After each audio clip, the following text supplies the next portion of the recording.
Greetings, good night to one and all, wherever you may be. Los Angeles, California, Chicago, Houston, Texas, Dangriga. We're unmuted. Tonight, we're gonna cover the camera. We're gonna be unmuted. We have a lot to talk about.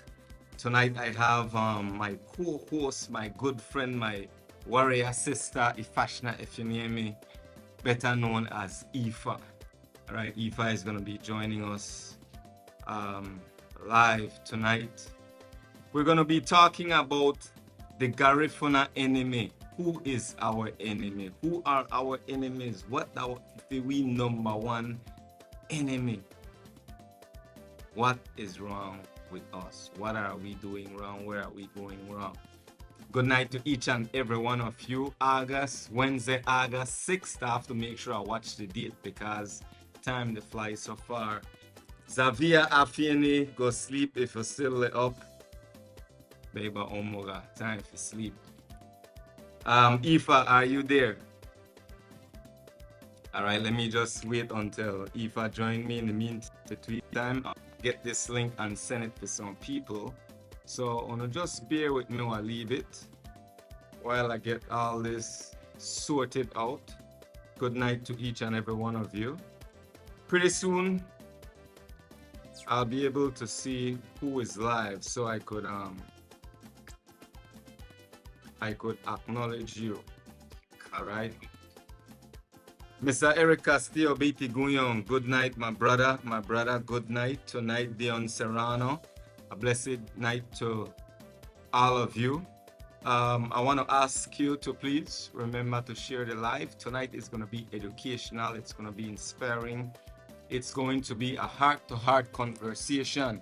The question is, who is Garifuna's enemy? Who the we enemy? Why we behave the way we behave? Why we not get along? Why we're such powerful people, smart, intelligent people, but we can't press forward. We can't make progress. So, Ifa will be joining me tonight. And we will unpack this big question. In the meantime, between time, all right, while I get Ifa sorted out, I've been a dear friend. I got to big up Yadira, Diego. Yadira get me to go back and read my Bible, right? And I want to share a story with you guys, a Bible story. When I think about where we are at, the Garifuna people in Belize, for me, I'm in Dangriga, so I will talk about some issues that are affecting us here in Dangriga. There's a part in the Bible, I'm going to expound on this later on as soon as I get Ifa on. When Samuel said to Saul, now Samuel is the prophet of the Lord, is the Lord's prophet, the Lord's messenger. And Samuel said to Saul, this is what the Lord said, this is what the Lord commanded. Go and destroy the Amalekites. Go and destroy the Amalekites. And I want to find this passage here. Samuel said to Saul, go destroy the Amalekites, not left nothing standing. No left no cattle, no herd, no sheep, no child, woman, in a matter. Wipe them out completely. This is what Samuel said to Saul. That's the commandment of the Most High God. And so Saul went on his way, gathered his army, and he went to fight with the Amalekites, to destroy the Amalekites as he was commanded, as Samuel, the prophet of the Lord, commanded him. Now, fast forward after Saul went and destroyed the Amalekites. Samuel went to him to check up and see if he has done what he was told. And upon walking toward him, Saul approached Samuel and said, I'm paraphrasing, no quote me, blessed be God, I have carried out the commandments of the Lord. Right? Along those lines, I'm paraphrasing. And Samuel said, if you have done the commandments of the Lord, what is this bleating here in my ears? I'm going to pause on that right now and bring on my dearest Aoife, because we have a lot to talk about, and I will give you the conclusion of why I am sharing that passage, because I have a point that I want to share. Aoife, Biti Guyon, a blessed night to you, my dear. You are live. Folks in the background, I want to ask you for your help. I want to ask that you let me know you can hear Aoife clear enough. Aoife, I'm going to keep quiet. Just tell me a few words so my background engineer could assist. It's my pleasure to be here with you, as always, Uruwei, and with your audience, of course. I'm looking forward to a very informative, enlightening, and probably very provocative conversation tonight. Absolutely. Folks, did you hear Aoife? I want to make sure you can hear us loud and clear enough before we press forward. Be kind, help me out, let me know if you can hear me clear enough. I don't want no glitches. From my monitor, everything seems crisp and clear. But I want to hear from the audience. Susan, thank you so much. They can hear us both. No echoing, no nothing. Aoife Biti Guyon once more. Let me make some adjustments here because I have Aoife blow up full on the screen. I have to divide the screen and share it, right? Let's see, divide. Good night, Susan. Good night, Brother Eric. Good night to each and every one of you out there. And while I am doing this, I want to mention that Aoife is here as a co-host to vibe with Cyril Uruwei, to vibe with you all out there on the internet. And if you want to put this on your smart TV, you can go to YouTube. We're also live on Obafu TV on YouTube. So put it on your screen and make it a family affair. Bring your children, make them sit down and listen to something really and truly educational. Aoife, while I fix this, I want to, most of the audience, they already know you, they know who you are, they have heard of you. Actually, I have quite a few people say they can't look, they look forward to see Aoife. I say, what about me? You know, they look forward to see me too then. I get a little jealous, but that's okay. You will have enough love this side. What I want to ask you as I am making some adjustments here, the topic tonight, the Garifuna enemy. Who is our enemy? Who are our enemies? What is our enemy? Before we go deep into that, into the nitty-gritty of this this topic, let's start with a brief history of the Garifuna people, where we came from, how we got to where we are at.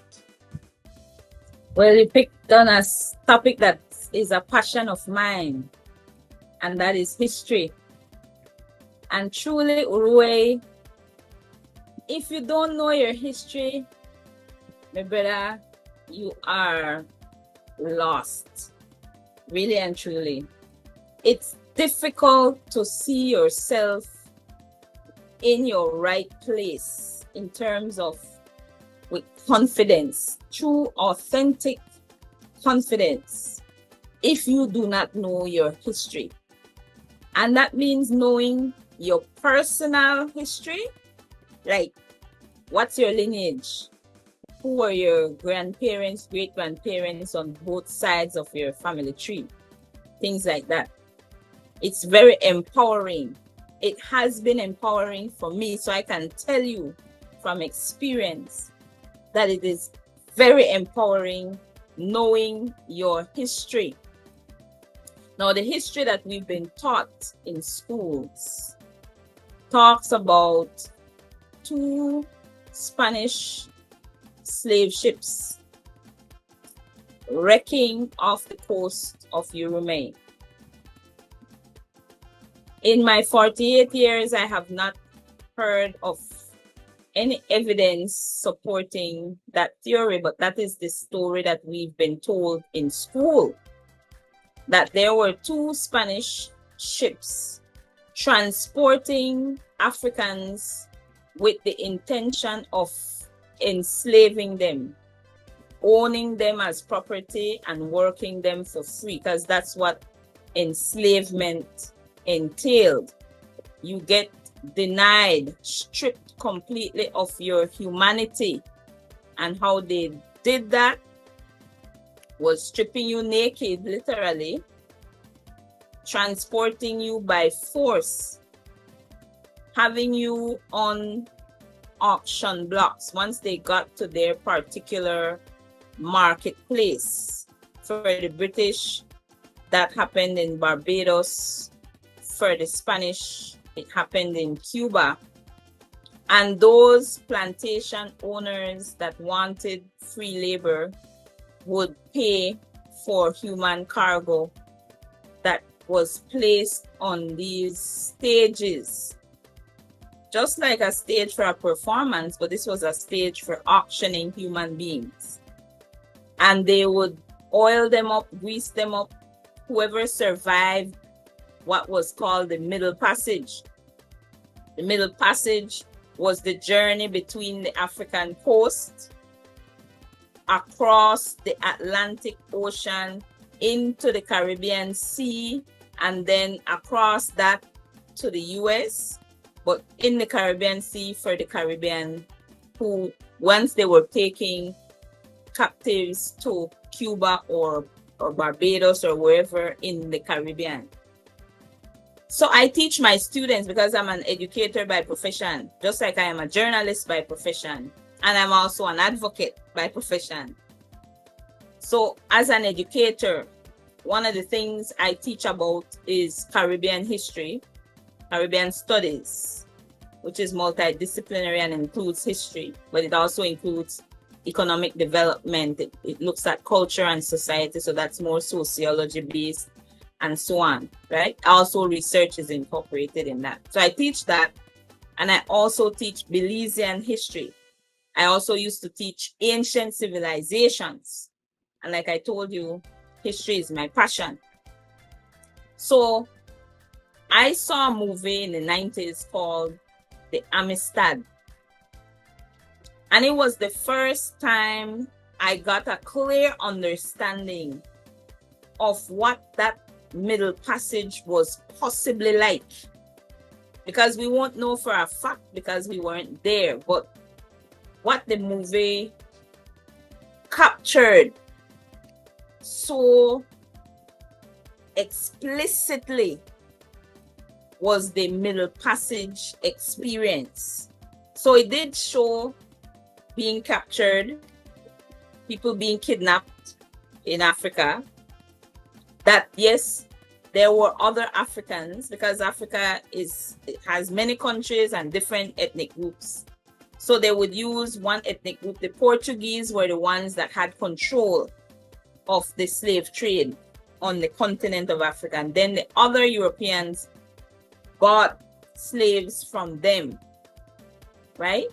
So on the continent, the Portuguese were the ones that did the maneuverings to get the bodies. And what they would do was pit one group against the other.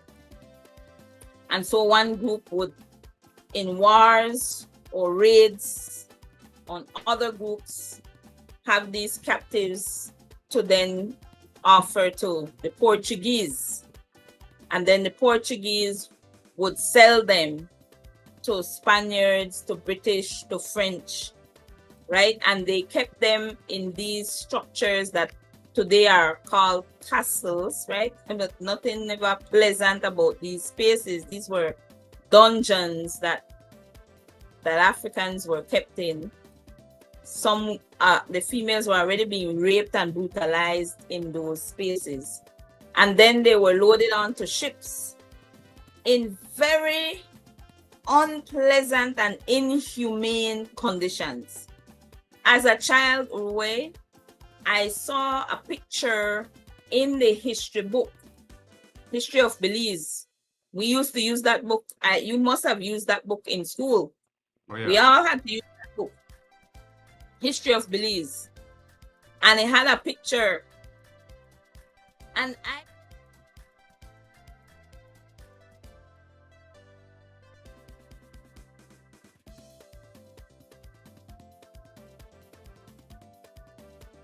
at the bottom of those ships, very cramped conditions, laid one next to the other, some on top of each other, like they would be shells and all of that. No proper toilet facilities, no proper feeding arrangements. They did the bare minimum to keep their cargo alive. And sometimes they overpacked those ships. So there were instances, again, I saw this in the movie Amistad. Like I said, it was the first time I got an idea of what that Middle Passage experience was like. And there were instances when they literally threw people alive into the ocean or the sea because they did not cater properly for their cargo, right?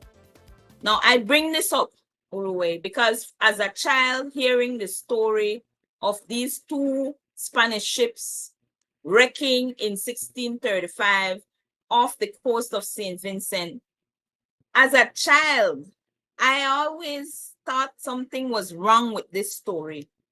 And luckily for us, I'm going to say our generation, we had in school a book that we used to use called Test Your Reasoning. And we used to have to learn critical thinking. And I don't see that in schools anymore, by the way.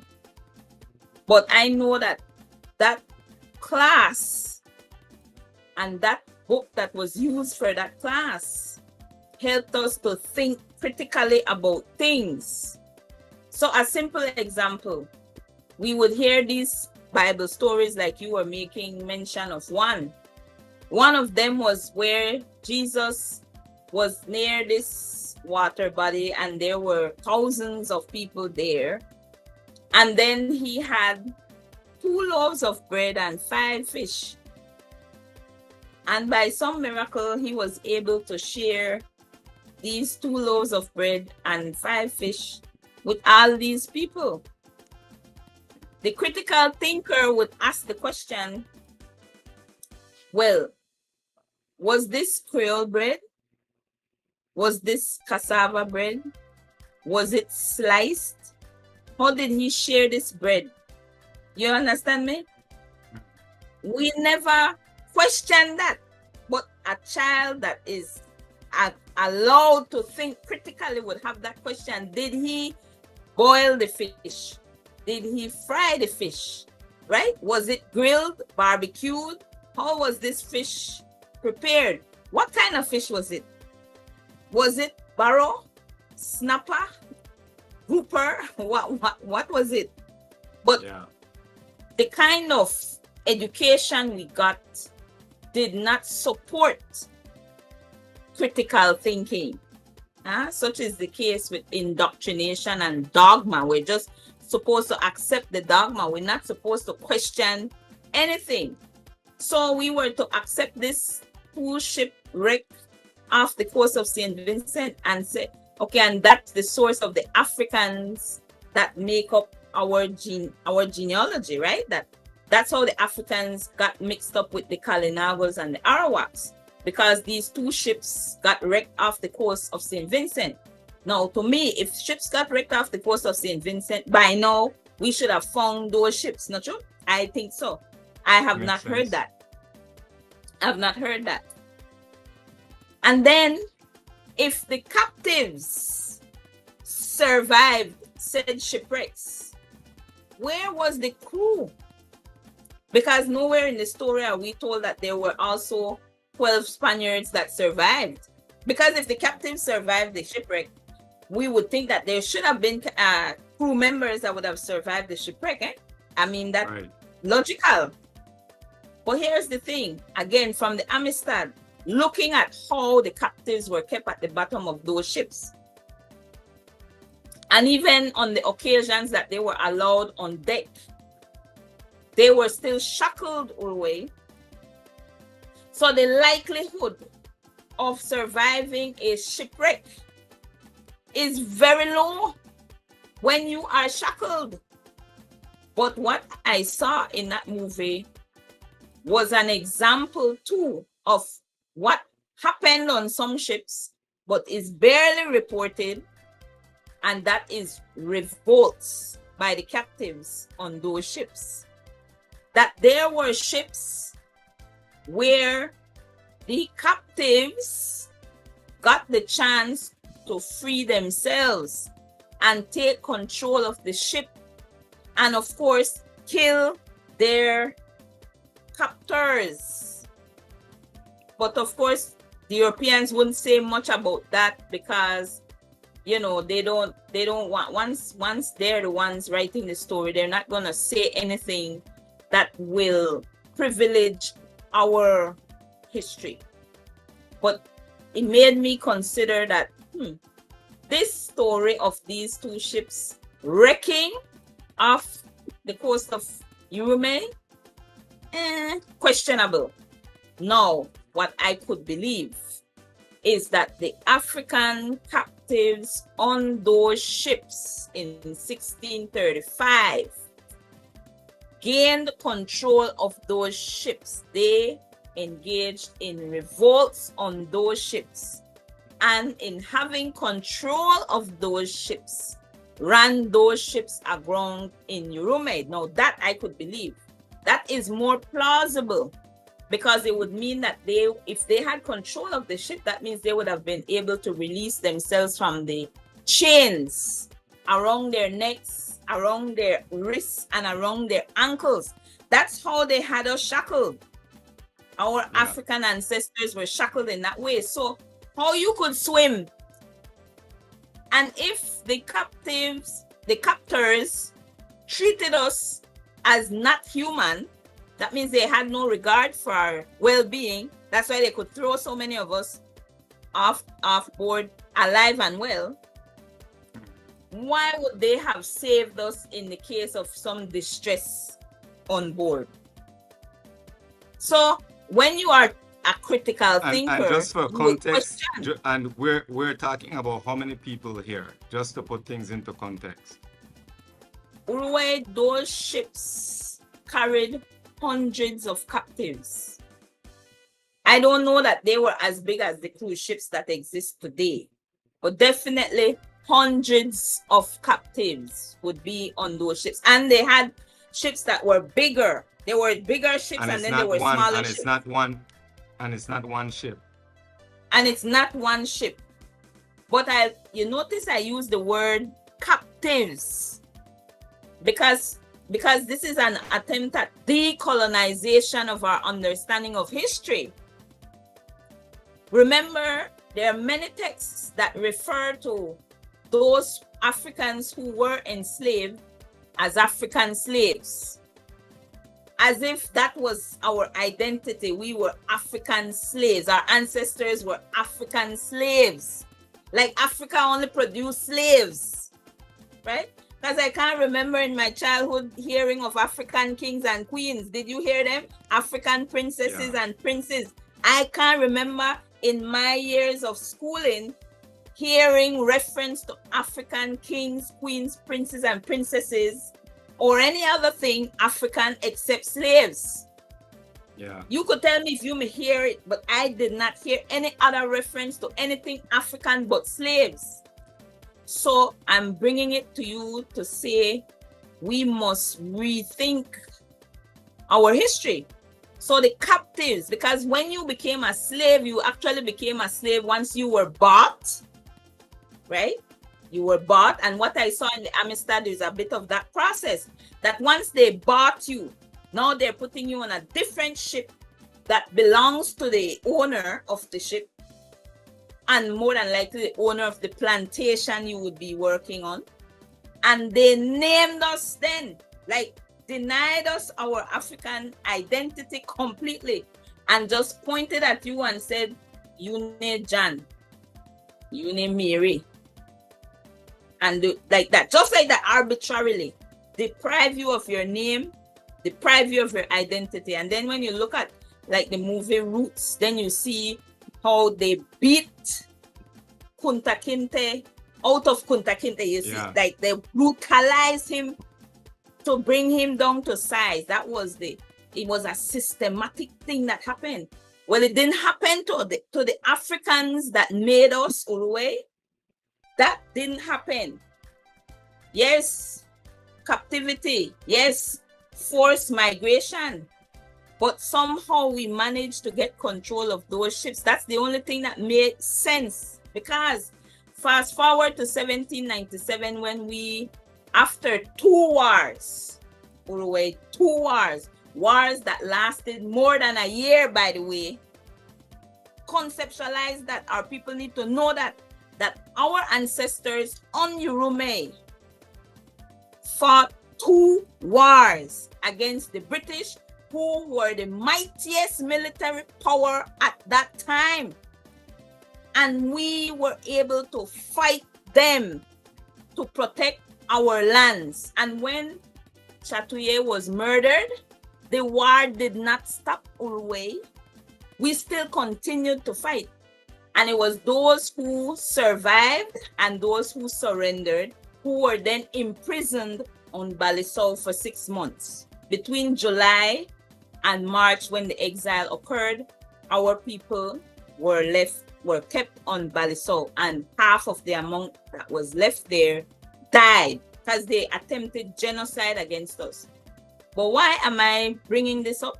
Because Uruwei, after our ancestors were on this rock island for 6 months and watched over 2,000 die in that time, from exposure, from starvation, from illness, from suicide, right? Why did they go through the expense, Uruwei, of exiling us? They transported us across the Caribbean. They tried to leave us at Jamaica, and the British in Jamaica were like, no, not just no, hell no, because we don't have the Maroons where we can't handle, and you are bring another setter where we can't control. No.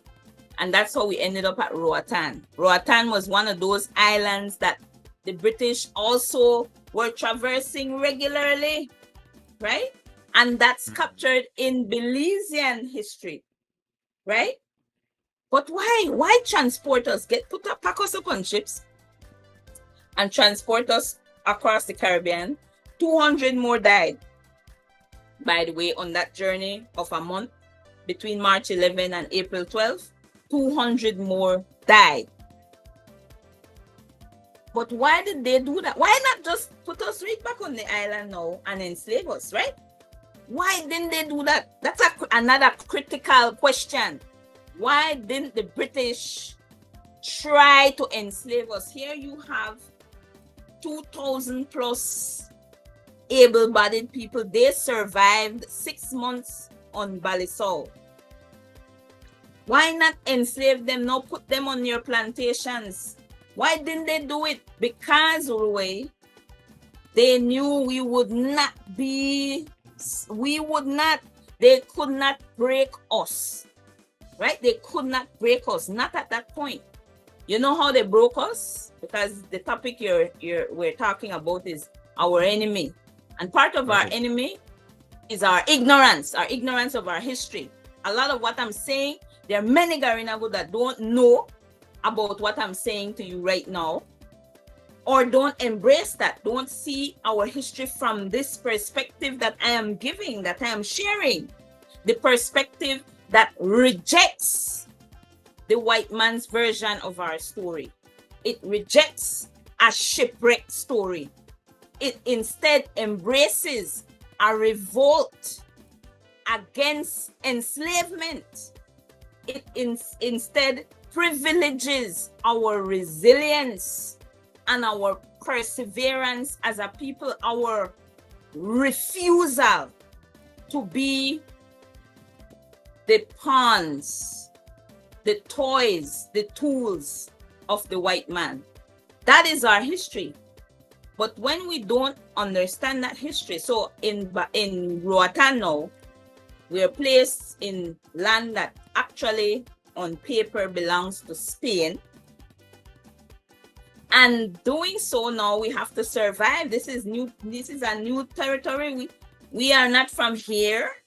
We are now stripped from our lands and just dumped somewhere else. And we have to figure out how we will survive in this new place. And politics has always been in our existence as a people. Knowing our pause right there. I want to remind those of you who just signed on. I'm with Ifasina Efunyemi, known as Ifa. We're talking about the Garifuna enemy. What is the enemy of the Garifuna? Why we are so stagnant? Why we are divided people? Why we continue to tear down each other instead of build each other up?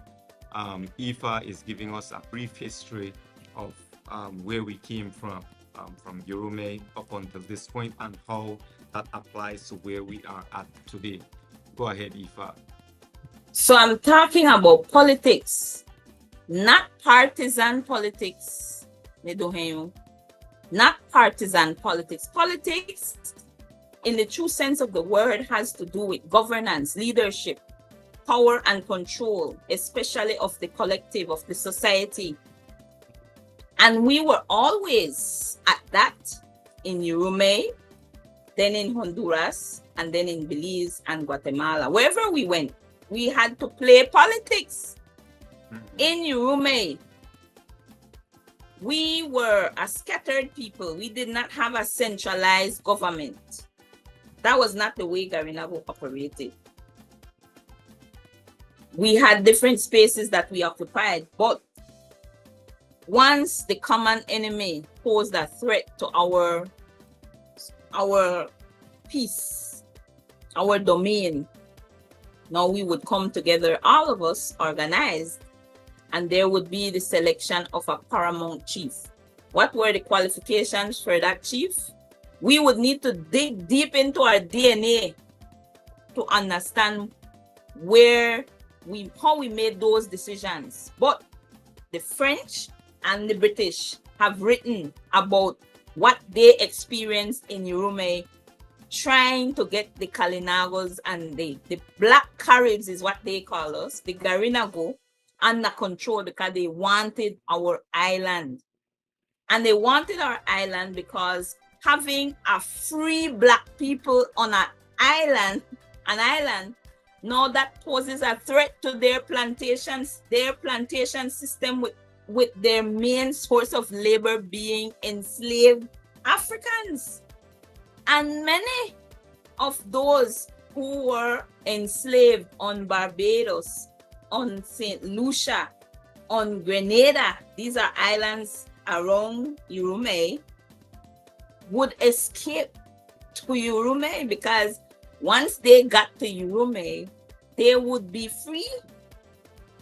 Because enslavement was not our thing. We were totally against enslavement. So much so that at a point, the British signed a treaty, just like what they did in Jamaica, signed a treaty with the Maroons because the Maroons were a similar threat. Those are former enslaved who escaped enslavement and lived autonomously, independently in the mountains.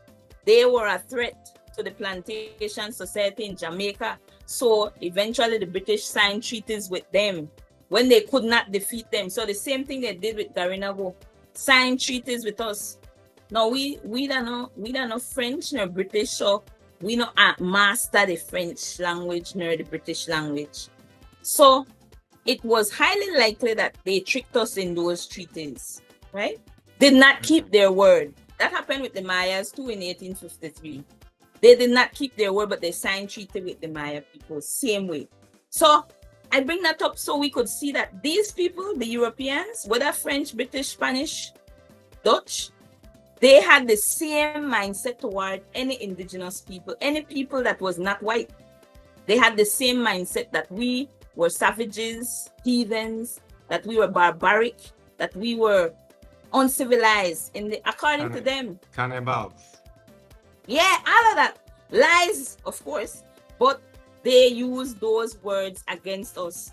When all the behavior that you see in history that fit that description was their behavior, not our behavior, because the only time we used brutal force, Uruwei, was in defense of our lands.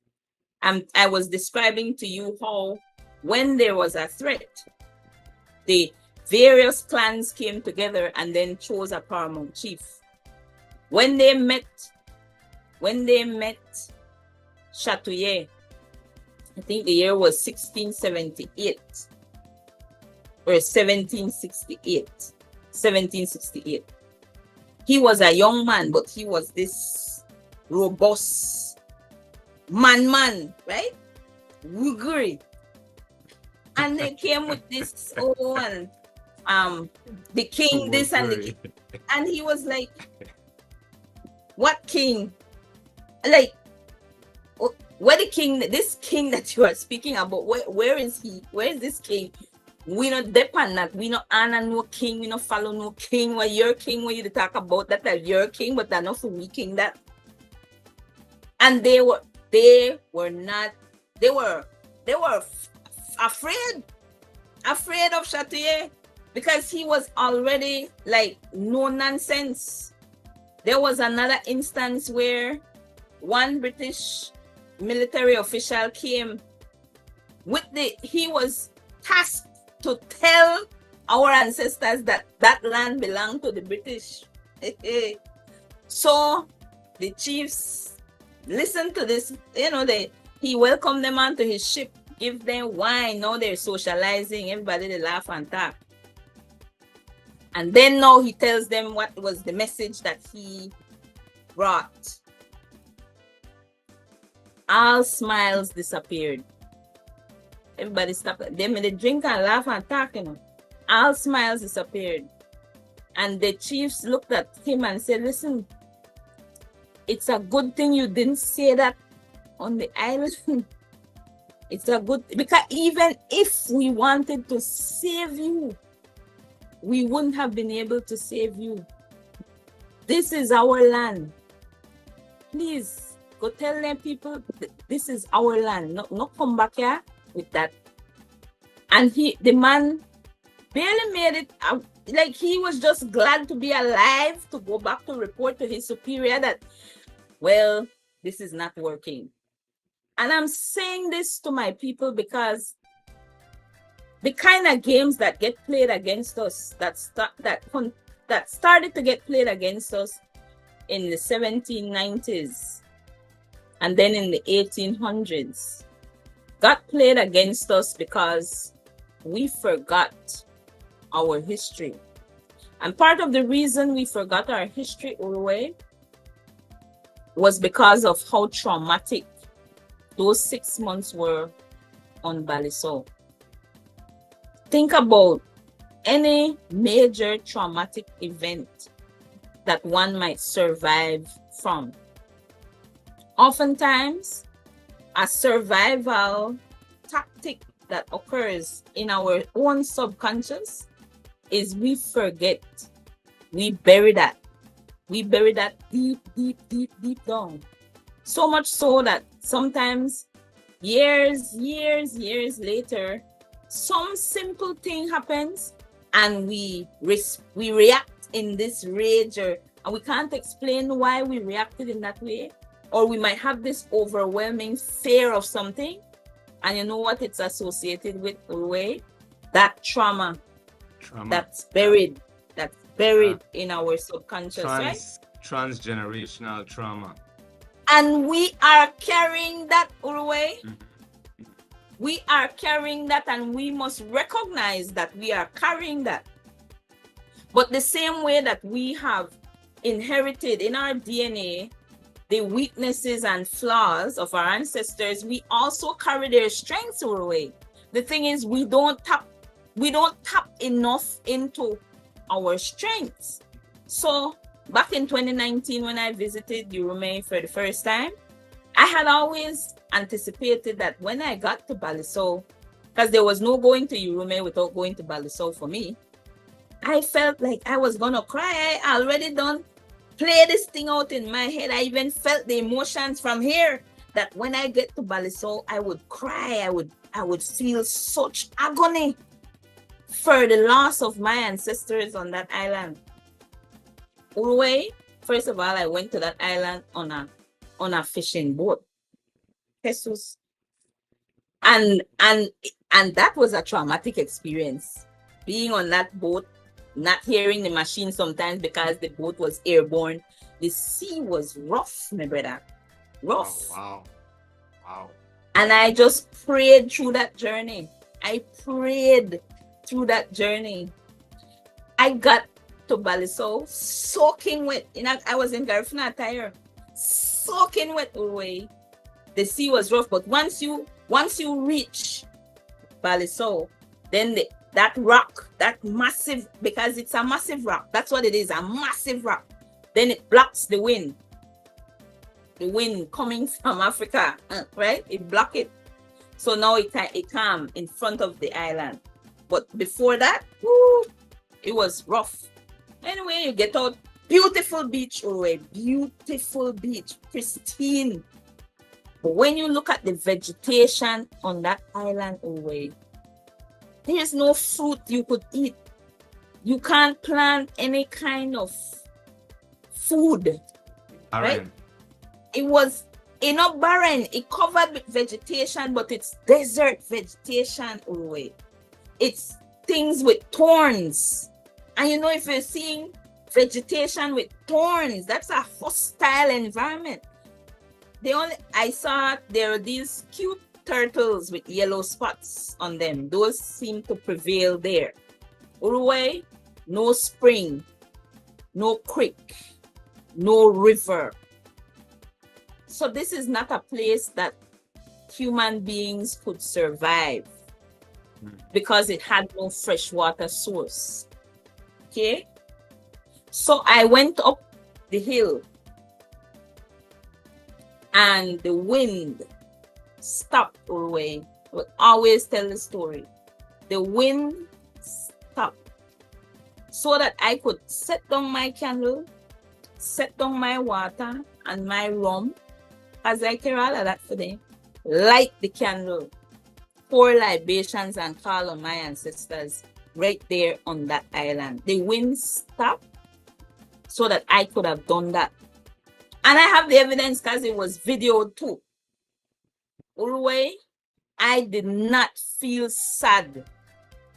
It was the 1st of August 2019. It was Emancipation Day. I didn't feel sad. I did not feel depressed. I did not feel angry. What I felt was this overwhelming power.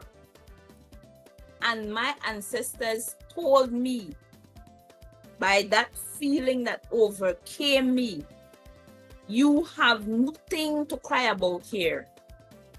The fact that you are here is evidence of the failure of what they tried to do to us here. And what I want Garinago to recognize right now, Uruwei, that we are all evidence of the failure of what the British tried to do to us in 1797. Between 1796 and 1797, and before that, because they engaged in warfare against us. And one of the ways they were able to defeat us, they destroyed our food supply. They did that with the Mayas too. They destroyed our plantations, so we didn't have food, and you can't sustain a war without food. So that's one of the tactics they used against us. We must recognize that the fact that we are here as Garinago is powerful, because it's proof. We are evidence of the failure of the British attempt against us to annihilate us, because that was their intention. They wanted to kill us off. So a rethinking of our history would change our whole attitude toward being Garifuna. So the enemy, one of it, is our ignorance of our history. Let's pause for a bit just to digest what you have shared. You've shared quite a lot. I took some notes. It seemed like I couldn't stop writing. To those of you listening, we're talking about the enemy or enemies of the Garifuna people. What do you think is our enemy or are our enemies? What do you think that where we are at currently, our representation in government, what we the treatment we get in the South, be it Dangriga, be it PG, the way we treat each other, why can't we advance? What is keeping us stagnant? So this is what we're going to get to the bottom of tonight. At least we're going to try. Now, Ifa has given us a history of where we came from. And Ifa, I know you're just to get started because there's a whole lot more to talk about when it comes to our journey and how we got here. We still not talk about how we actually get here yet. So I want to ask you, let's zoom into Dangriga. Let's zoom into Belize. We're here in Belize. Garina go all over this country. These are some thoughts on my mind, and I want to release them and then give you the opportunity to to comment. NGC, I said this to an individual just this week. NGC is the strongest organization in Belize that speaks or acts on behalf of the Garifuna people, or that represent the Garifuna people. What options do we have as Garinagu to become stronger, to be more respected, to demand our fair share? What options do we have? Now, this is one proposal that I put on the table, which some fight against me, and there are many that are receptive to the idea. Here's my proposal, and then I'll pass the mic on to Ifa. If NGC, if any Garifuna person, and Ifa could correct me if I am wrong, if any Garifuna person can join NGC, if any Garifuna person, when they join and become an active member, has the potential to be part of the executive and part of the board, why don't we all become a part of NGC? Instead of complaining and criticizing from the outside, I've been guilty of that myself. Instead of criticizing and complaining from the outside, why don't we join for the sake of strengthening ourselves? If we have this assumption that NGC is run by few individuals or one family, then let's give each other a chance. Let's join, become active members, and be a part of the solution. Ifa.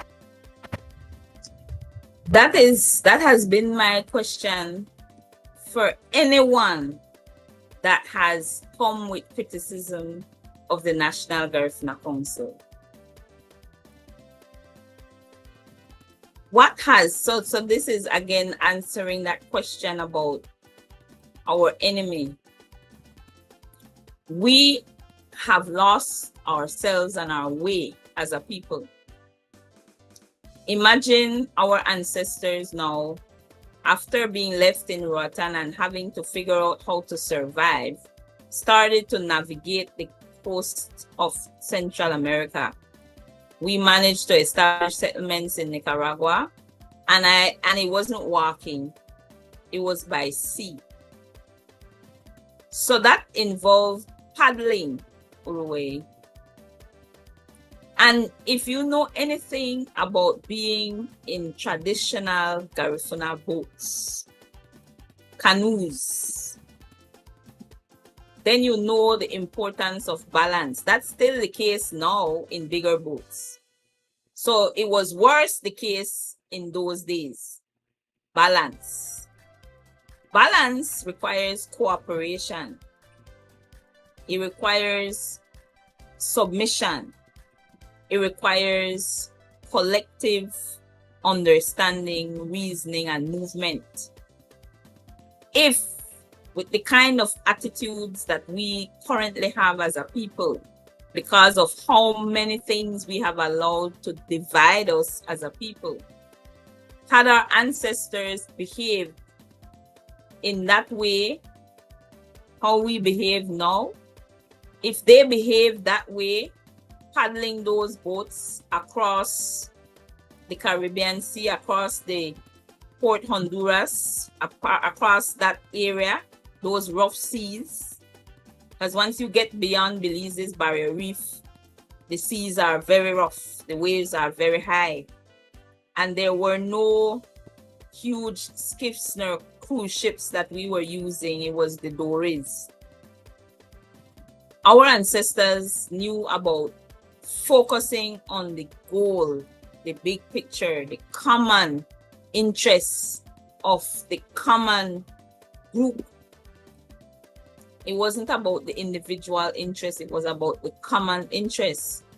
So that's how they managed to get over here. If people were thinking in their own way, they would have compromised the balance on those dories, and they would have capsized many times. And it's a simple explanation for why we find ourselves in the very conditions that we are in now. There are so many, and people who are non-Garifuna, they laugh at us. They talk about how ridiculous we are. The kind of passion and energy we utilize against ourselves. It's not that other peoples don't have their own gripes with each other, but they don't do so in the public domain the way we unapologetically take these strong positions against each other. And how stupid of us indeed, how stupid of us. The one organization, it's 44 years old in existence. It is registered and recognized in this country. And whether you like the leadership or not, whatever your opinion is of the past leaders you might have, whatever your experiences with them, it does not change the fact that that is the existing organization representing Garifuna people in Belize. And rather than take the position, well, I don't want them to represent me and they don't represent me, whether you accept it or not, the National Garifuna Council represents you, because nobody is going to call you. Think about this. Nobody is going to call you unless you are exceptional. You have to be out there to be the one that is called. But they will call the National Garifuna Council because it is a registered entity that represents Garifuna people. And what Garinago should be doing is rallying behind the organization that represents them and strengthening that organization. So when people say, what's the NGC going to do about this? What's the NGC going to do about that? The NGC needs to have the kind of power that BNTU has. When BNTU could call a green machine, well, for we black, white, and yellow machine right now, when we make the call, let how me many ask people this. will show up? Let me ask this in the for those of you watching, if you could comment, if you're open enough to place your comment. What are your thoughts on this matter? Should we all join NGC, become a member, an active member of the National Garifuna Council, and chart a way forward? I mean, just become involved in the process, right? Instead of standing on the outside. I'd be happy to see some comments. I know some of you are regular viewers. What are your thoughts on this matter? Continue, Ifa. The people are expecting the council to make big moves. Notice that when you see the MLA, the Maya Leaders Alliance, or the Toledo Alcalde Association, when you see them step out, you see numbers, you see busloads of Maya people coming out in support of their organization. Please don't be under any illusions that they are all in cahoots with each other. They have their internal problems. They have a mapensili issue too. But when they have to stand up for the cause of their people, everybody, all hands on deck. That is our problem. We are not all hands on deck. We know it's a worthy cause, Uruwei. It's a worthy cause, but I hate Uruwei. Oh, I never like Auntie Lily, or I never like Uruwei pa. Oh, Igwampa me this. Oh, and we use that to keep us, and it keeps us behind collectively, Uruwei. This is what our people have failed to see. Now, Ifa, I know, and I want to also repeat that I know you're not here as an NGC representative. You're always going to be an NGC representative, but you're here in the capacity of just as another member of our community, as a sister, as a friend, as a fellow Garifuna sister. Now, some may say, right, now we all come together, we all join, we build NGC, we grow NGC in the thousands, and nothing changes. Or what in your experience, and not only your experience, but your passion as well to lead us, what do you project? What do you see if we should decide and say we're gonna come and flock to NGC, we're gonna become active members of NGC? I'm gonna go to the comments after Ifa respond to this question. Uruwei, the possibilities are endless. Nati, the possibilities are endless. What we can achieve if we would just rally under that black, white, and yellow flag. If we set Garifuna Duo as our priority, as our goal, as our big picture, as a people, no matter where we are, we would be a force to reckon with. I think there are people that are very afraid of that. I believe that too. I believe that too. And that's why I say, if we're going to keep these assumptions that this one do this, that one do this, NGC is run by, let's get in there. Let me go to the comments briefly. Warrior Karib, yes, I agree we should all join as long as we can be recognized that one man, one vote. That we could unpack. Susan, what are the requirements to become a member? Yes, we should join, and the children should too. Is there a fee for the membership? Yes. I'll let you answer that, Ifa. Yes, we share that. We're sharing that in the branch visits.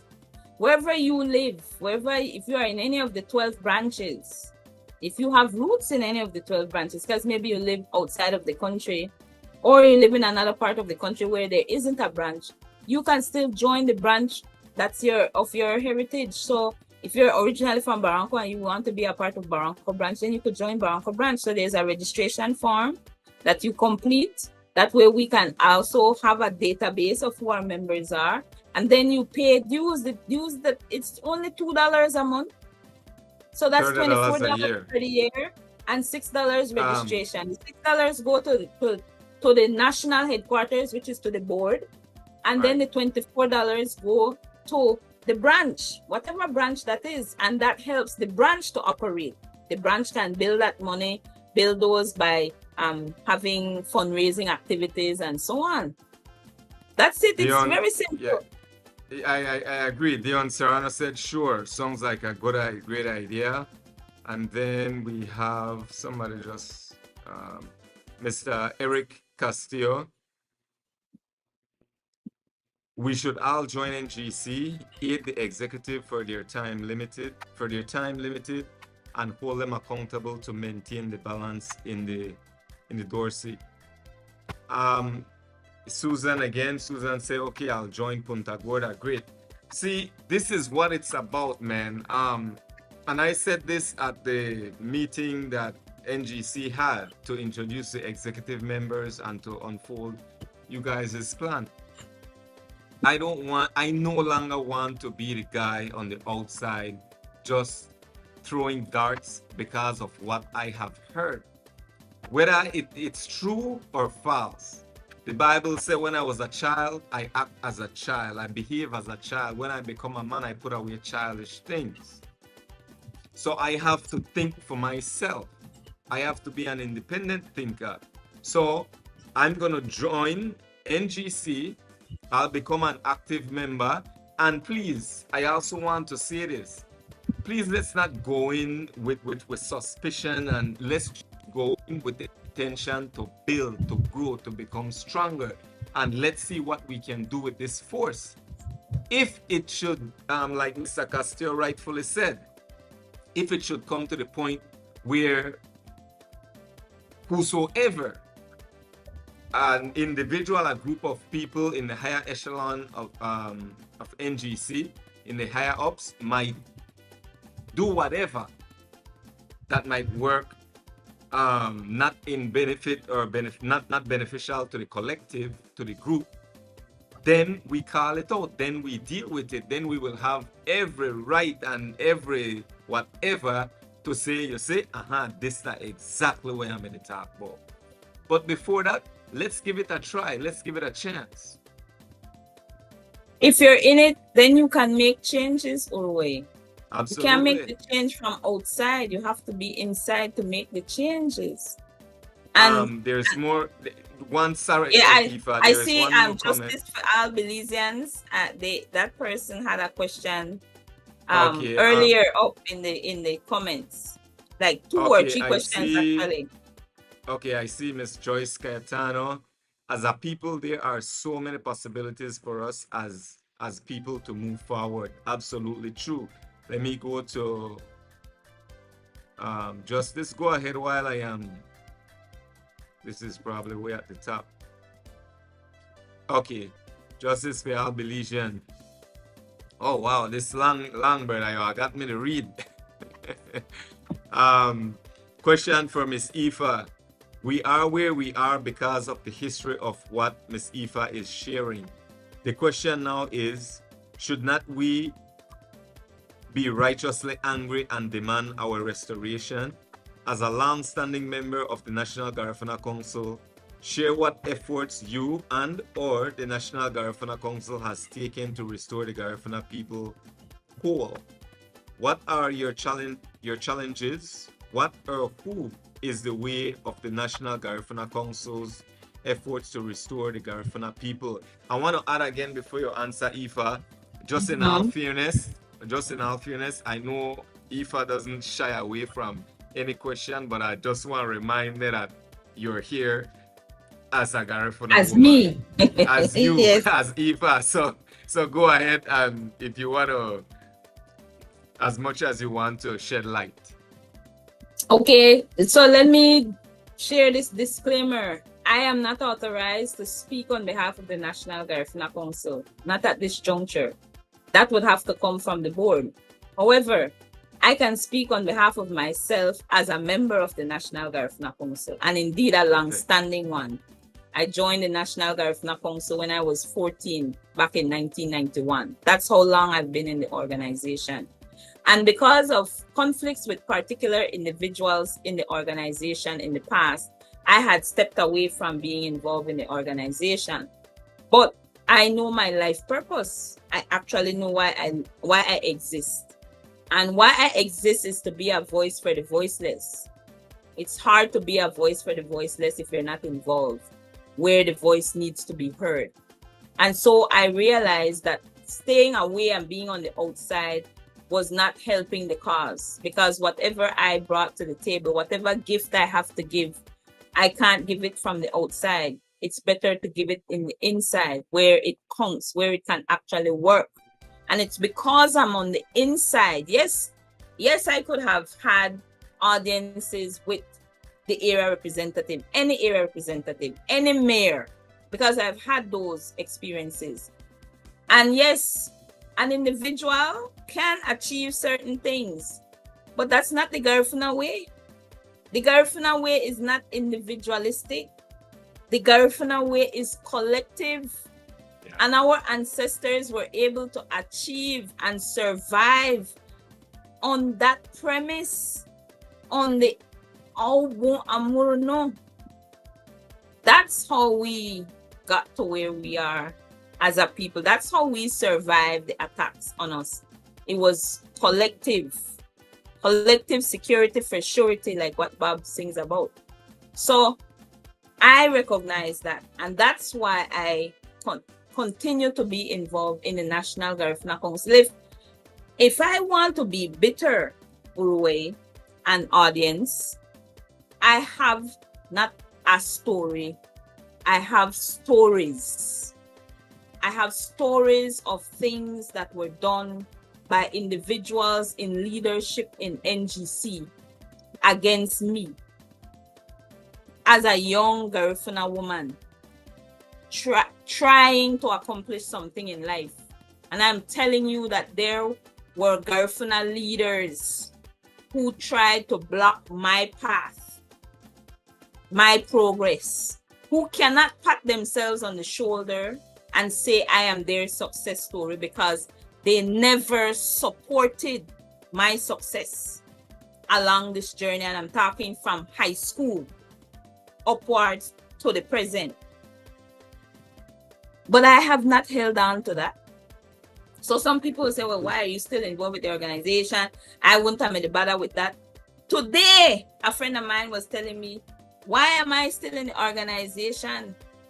After I barely made it on the board this year. Barely. I hold what would be considered the last position on the executive assistant treasurer.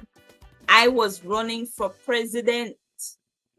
And I did not get that post, even though I've been in the National Garifuna Council since the age of 14. But that was the choice that was made at the convention. And people who here are talking about a change, you cannot make a change from outside. Now, let's say you who want the change would become active in your branch and then become the delegate for your branch. Then you could be a part of changing that, because eventually the articles would change so that we have a different system of voting. One man or woman, one vote. But you have to, that has to be structured. Exactly. Because NGC is not the only entity that votes by delegates. That's what happens in the parties, in the political parties too. And it happens in other organizations too. So if we want every Garifuna person who is a member of NGC to vote on the leadership of the NGC, then you need to be in the NGC to make that decision, to bring that change. You cannot dictate that from outside of the organization. Likewise, if you were a teacher and you didn't like the way that BNTU is structured, there is nothing, absolutely nothing you could do about that. If you are not a member of the BNTU paying your dues every month, right? Let me ask you, I don't know why Garina go think that they have a right to say all the things they have to say about NGC and demand all the things they want to demand about NGC. They don't demand it of their church, you know. They don't demand it of their political party, but they're busy demanding it of the National Garifuna Council. I mean, I can't understand Ifa, it. let me ask you.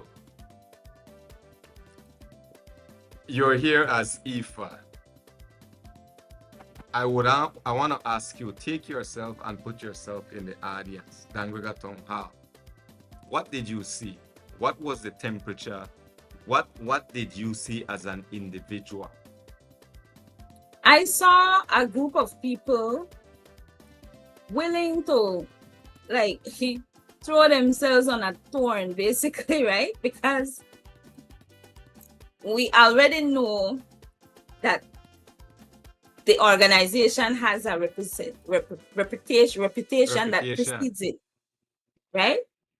So they took the risk of coming in front of this audience, in front of people that have been brutally critical of the organization, and they basically made themselves vulnerable and open to say, okay, we're here. You don't have to talk about us on Facebook behind our backs. Here we are. What's your question? What do you want to know? How can we be of support, or, what do you need clarification on? In one of our meetings, one of our critics, put it to us that we get money from Blue Bond Nege. And we were all surprised, shocked, like, you know more than us, bruh, because where is it? There is no documentation that shows that we have money from Blue Bond. So what? And he was confident in saying that in our meeting, right? But what I, speaking from a person in the audience, looking at the executive there, these people seem very authentic and genuine to me, because and brave, Uruwei, brave to put themselves in front there for whatever would have come, whatever would have been unleashed. And things were unleashed. Definitely in Town Hall, things were unleashed. And things were unleashed in Hopkins, for example. And in all the communities, people have their gripes. People have things they want to say, they want to share. People have their feelings. So the group putting themselves out there, I think, warrant some grace. The mere fact that they made themselves available, because they didn't have to, Uruwei. They really didn't have to. That is true. I agree. And look, I just have to keep hammering that the only way forward is together, and the only way out of our mess is in. The only way out. This is what I'm seeing, trust me. And this is not to say that if you are part of an organization, that because you're joining NGC, you will abandon your loyalty to your organization. Personally, for me, I am loyal to progress. Yes. I just cannot stay stagnant. I don't know how to be stagnant. I'm not going to pull up records on me speaking out against NGC, but there's only so much talking we could do. There's only so much talking I could do as an individual. So when I get to a point, the fight with Ifa and the challenges and the talk, oh my goodness, it's just, it gets tiring. I mean, I love the iron sharpen iron and assisting, but we got to find common ground. And finding common ground will mean that we are set aside with pride, we are set aside with ego, at least a false sense of self, because they have healthy ego as well. Yes. And we need that to survive. Right? So with all that said, I don't want to be long-winded. I'm seeing the comments here, and I want to remind you guys to please share, weigh in. Miss Anita said it's about our people, that's the motivation to keep, it's about our people, that's the motivation to keep on. Yes, absolutely, my dearest sister Susan. Sai, 34 years. Robert Rodriguez, he said ditto. I guess he was agreeing with you, Ifa. Susan, yes. Warrior Carib. Will we extend an olive branch to other Garifuna organization as it pertains to Garifuna sovereignty and land rights? I'm not sure. I could only assume what you're alluding to. Let me see this as an individual, and that is how I am here right now. And if you could give your response. This is my personal conviction and my call to my fellow Garifuna brothers and sisters. For one that have been on the ground, my fight is quite new compared to a lot of you out there who have started this fight way longer than I have. And I don't know how to do it year after year, decades after decades, election after election, and I don't know how to do it. There's got to be progress. We have to do something to bring about progress. And so, I'm a member of the Garifuna Nation. This doesn't mean that I am abandoning the Garifuna Nation. I will officially be a member of the National Garifuna Council. That simply means I am willing to learn more about the Garifuna, about NGC. I am willing to participate. I'm willing to get involved. I'm willing to contribute. I'm willing to give suggestions and ideas. I also know that not all my suggestions and not all my ideas will be accepted or will be the best. So we got to give each other a chance. And this is where I stand. All right? And for those of you, if you don't agree with it, at least give us a chance. Give me a reason. You don't owe me a reason, but why is it not making sense? And if it's not making sense to you, what's the alternative?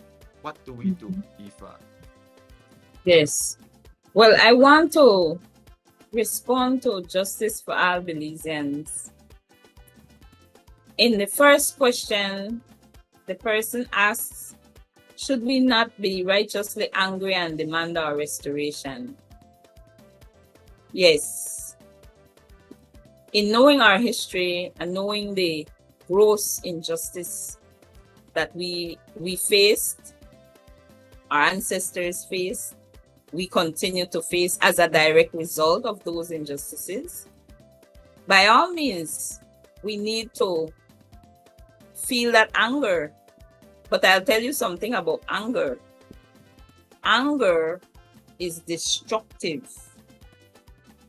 So we cannot nurse it. We have our rights to be upset about it, but we cannot nurse it. And being angry will not get us to the place of restoration. So yes, we could feel that anger for a minute, but then for the remainder of the hour, we need to direct our energies to the restoration, and it can't be in anger because anger is destructive. We have to be strategic. We have to be united. We have to be actually very intuitive. We have to know what we want and be deliberate in our efforts. So when we talk about reparations, we have to be organized. We have to do our research so that we have evidence. And we have to rally our people so that we have numbers, so that we have support, so that we can't be ignored, right? And so it places great responsibility on all of us. 7 people in an executive of a board of 23, because that's the number of the board right now. The board, according to the articles, can be between 15 to 30 people. And what Garinago are expecting, based on how they speak about the organization, that either these 7, the 7 that make up the executive, or the 30, if it ever gets up to that number, that make up the board, that they should be doing all the things that Garifuna people say that NGC should be doing, right? They're expecting that. But we would be able to do all the things that Garinago expect if all Garinago were involved in the organization. Because all Garinago give the organization its power. And if Garinago are not a part of NGC, then they deprive the organization of its power. So the question that also was asked, what are our challenges? What or who is in the way of the NGC's efforts to restore the Garifuna people? Garifuna people, Wage Garinago. We are in our own way. We are our own obstacle. And nobody can force you to be Garifuna, to even identify yourself as Garifuna, to be proud to be Garifuna, and to be a part of any effort for the upliftment of Garifuna Dwo. Nobody can force you to do that. Ideally, if we had all Garinago on board, interested, fully engaged, even if they were not in the National Garifuna Council, but doing something for the upliftment of Garinago, we would be in a better position. The Pablo Lambe Foundation is not an enemy of NGC. The Pablo Lambe Foundation is an ally of NGC. The Garifuna Nation, as far as I know, is an ally of NGC. We have met with Garifuna Nation. We have provided information to the Garifuna Nation. We are not indebted to the Garifuna Nation, and the information we have is information we have worked for and gained and willingly shared with Garifuna Nation. We owe no explanation to Garifuna Nation, and we have not utilized time and energy criticizing Garifuna Nation. But that the Garifuna Nation is guilty of. Individuals in the Garifuna Nation have for years been strongly critical of the National Garifuna Council, the entire organization, which includes me, Uruwei, innocent to whatever their gripe is. They probably, those individuals, I'm talking about Joseph Guerrero, Wellington, I could name names because I've been hearing these people with this rhetoric for years. It's over a decade now, speaking negatively of the National Garifuna Council. And to what end? What good has it done for us as an organization? But I can tell you that I have met with Egbert Ihinio, and as a matter of fact, my involvement with the National Garifuna Council when I was a teenager was thanks to Egbert Ihinio, who was a leader of NGC Belize City Branch in 1991. And through him, I got to come to Dangriga. That's how I met Papa Lambe. That's how I met Agustin Flores. That's how I met Baba Roy. I got to know these people because of Egbert Ihinio bringing me to Garifuna conventions, just like my mother bringing me to Garifuna activities, NGC activities. That's how. So I don't hear Egbert speaking about, which is, he's affectionately known as Shaka. I don't hear him speaking about NGC, speaking negatively about NGC. And I know for a fact that he has discouraged that position of individuals in the Garifuna Nation. That's why I want to name names Uruwei. If people have gripes with individuals, name names and hold people responsible for their actions. Don't hide them under the umbrella of NGC. I will not take the position of criticizing an entire organization. I don't know all the members of Garifuna Nation. I have been to several events of Garifuna Nation. I have been involved in different meetings and sessions of Garifuna Nation. And I haven't taken that critical stance, but I know that I have had arguments with Joseph Guerrero, for example, over NGC and anti-NGC sentiments that he holds, for example. I'm just giving that as an example, right? So name names. If you have issue with people, have issue with people, speak out on people, say this person did this wrong thing and we need to fix that. But you can't hold a whole collective responsible for one. I agree with you, and I want to use this opportunity to say, as a member of Garifuna Nation as well. I am familiar with discussions on both ends in wanting to work with each other, in wanting to collaborate for the betterment of the Garifuna people, for the collective. And that is what I want to rest on. That is what I want to talk more about. Because, trust me, if we start address everybody from every corner who they said this about NGC and this about Garifuna Nation, that is the reason why I am proposing that every Garifuna individual join NGC for the purpose of strengthening NGC so we could become a more powerful organization. We could become more united and we're going to be able to do more. Ifa, we have gone past our time. I am proposing that I'm proposing that we do a part 2 of this because we need reach halfway into some of the other subtopics we wanted to discuss. Again, the topic tonight, folks, for those of you listening, I will go back and read the comments before I close. The Garifuna enemy. Who is our enemy? Who are our enemies? What is our enemy? What are our enemies? And I want to partially conclude only because we have another episode, part 2 or part 3 of this, because we can't cover this in a one episode. We are our own enemies. We must learn to put our pride aside. We must learn to not disobey our conscience.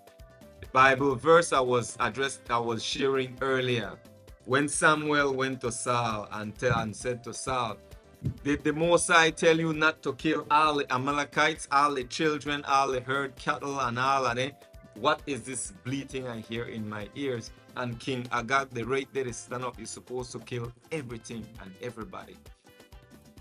That, for me, is a lesson about disobedience. We oftentimes disobey our conscience.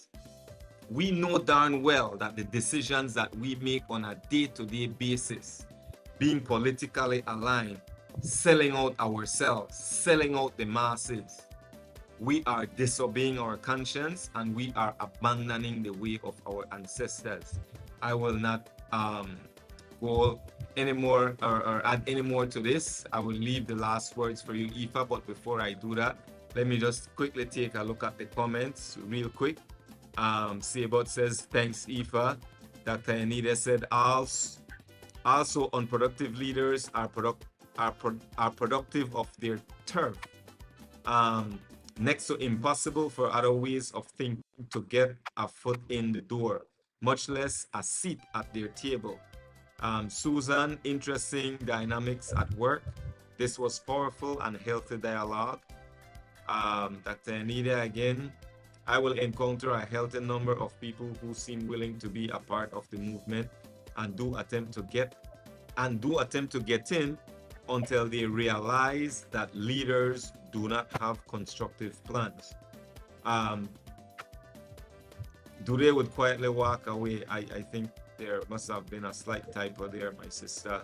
Justice for all Belizeans. So, if Ifa, in the defense of NGC, years of failure, I need the serenity prayer here. brother, let's see. One more. Thanks, Uruwei and Ifa, Dion Serrano. Thank you, Dion. Let's see, Miss Joyce. That's the Garifuna way. You reach one, you teach one. I think that's about it. My opinion is that quality Garifuna leadership is one of our major detriment. I agree with you, Dr. Anita. Folks, thank you all. Ifa, let me go to you before I officially close off. Your last words, my dear sister. We have the power to change anything that we want to change in our circumstances. And before we even aim to hold others accountable, we need to hold ourselves accountable. I hold myself accountable and I come to equity with clean hands. That's why I am involved. That's why I put myself out there. That's why I offer myself for leadership, and that's why I continue to do what needs to be done on behalf of my people, and I do it without apology. So I would suggest that others, if they mean that they want justice for all, if they mean that they want to be a part of a movement, a meaningful movement for change, then move for change. Be a part of the solution. Do what you can and what you must in your own capacity. If you feel that you can do so outside of the National Garifuna Council, go ahead and do so. What you focus on expands. And that is the power that we have. We need to be focusing on our forward movement as a people. Standing around or sitting on social media and bickering about each other is not getting us anywhere as a people. Our focus has to be on our progress, and each of us has a responsibility. So I am doing my part, and you need to be doing yours as well. And if you want to do your part beside me as a part of the National Garifuna Council, then I welcome you to do so. It would be such a great joy, a privilege, an honor, and a relief to have more support. But if you prefer to do so in other ways, go ahead and do so in other ways, but not on the backs of those of us that want to make a difference. I am not here to apologize or defend the National Garifuna Council. I defend being Garifuna. I defend what we stand for. I defend being a part of a movement for change for my people. And the evidence is in what I do every day as a Garifuna woman, how I represent myself every day as a Garifuna woman, the causes that I have stood for every day as a Garifuna woman. And every person who wants to make that kind of change, you also have the power to do so. And I hope that more of you would do so. Follow my lead, my example in that way, and just do what you can to the best of your ability. Lole Negro. Absolutely, Ifa, Band, Sereme, folks. I want to thank each and every one of you for tuning in, for staying faithful, for spreading the word. For those of you who shared, thank you so much. This is our time. This is our time. We must unite. Let's give each other a chance. All right? Join the National Garifuna Council, become an active member. Let's build this organization. Let's grow it. Unity is strength. We can't always be talking from the outside and we don't know what's happening from the inside. Lole Negro. Folks, good night to each and every one of you. Until next week, Wednesday, 8:30 p.m. on Dangriga Unmuted. Stay blessed. See you soon. Ayo. Ayo, Ifa. I am making sure that 1 second.